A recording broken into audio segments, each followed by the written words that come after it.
मुझे देखिली पूर्वतन महाशय कहले जे आमे ये बीजेपी वाला मिछ कहते मुझे देख मु रात थी चार छक चार छकु आज एठिक आसला बेले 170 किलोमीटर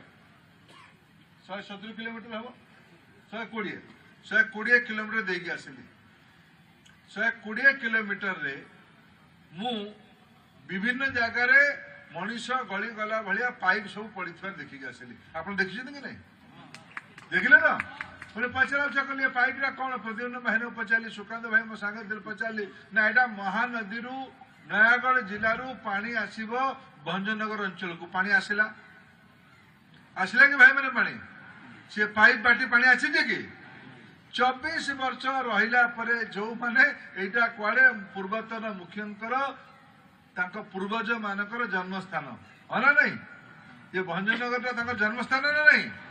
जी जन्म माटी को पानी मुंदे पहुंचे पारिनी सी कहूँ नरेंद्र मोदी मिछ कथा कहते।